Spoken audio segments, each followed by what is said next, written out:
সন্ত্রাস বিরোধী আইনে করা মামলায় গ্রেপ্তার সাংবাদিক আনিস আলমগীরকে 5 দিনের রিমান্ড দিয়েছেন আদালত। হাদি ভাই আসলে আছে এটা বলাই কঠিন। ডাক্তারদের সাথে কথা বলছি, ওনাদের সাথে কেউ বলে নাই যে উনি বাঁচবেন। সাদিক কায়েমের মেটিকুলাস ডিজাইন এখন সামনে চলে আসছে। কোনো ছাত্রের কাছে অস্ত্র থেকে থাকে তাহলে সাদিক কায়েমদের কাছে ছিল। ওসমান হাদির উপরে গুলি করা যে আজকে পরিকল্পিত প্ল্যান ছিল জামাত এবং এনসিপির, এটা আর বুঝতে বাকি থাকে না।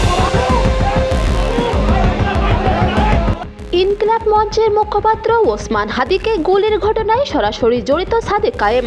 অন্যদিকে স্বাধীনতার পক্ষে কথা বলায় 5 দিনের রিমান্ডে সাংবাদিক আনিস আলমগীর। সুপ্রিয় দর্শক, বিস্তারিত জানতে আমাদের সাথে থাকুন। সম্প্রতি ওসমান হাদিকে গুলির ঘটনায় ফেঁসে যাচ্ছেন সাদিক কায়েম। ধারণা করা হচ্ছে নির্বাচন বানচালের ষড়যন্ত্র এটি।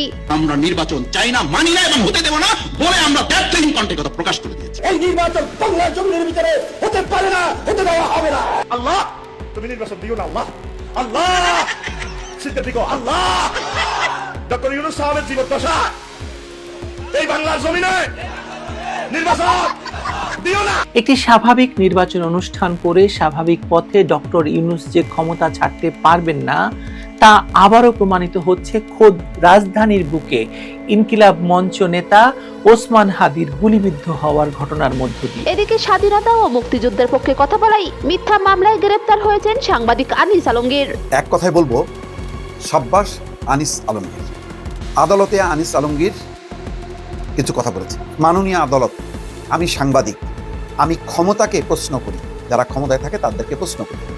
2 যুগ ধরে আমি এটা করে এসেছি, রাইট? আমার জব, আমার কাজ কারো কাছে নত জানু না হওয়া। আমাকে যারা নির্দিষ্ট দলের গোলাম বানাতে চায় এটা তাদের সমস্যা, অর্থাৎ আমাকে ঠেলে দিচ্ছে যে তুমি আওয়ামী লীগ, তুমি আওয়ামী লীগের দোষর, এটা তাদের সমস্যা যারা ঠেলে দিচ্ছে।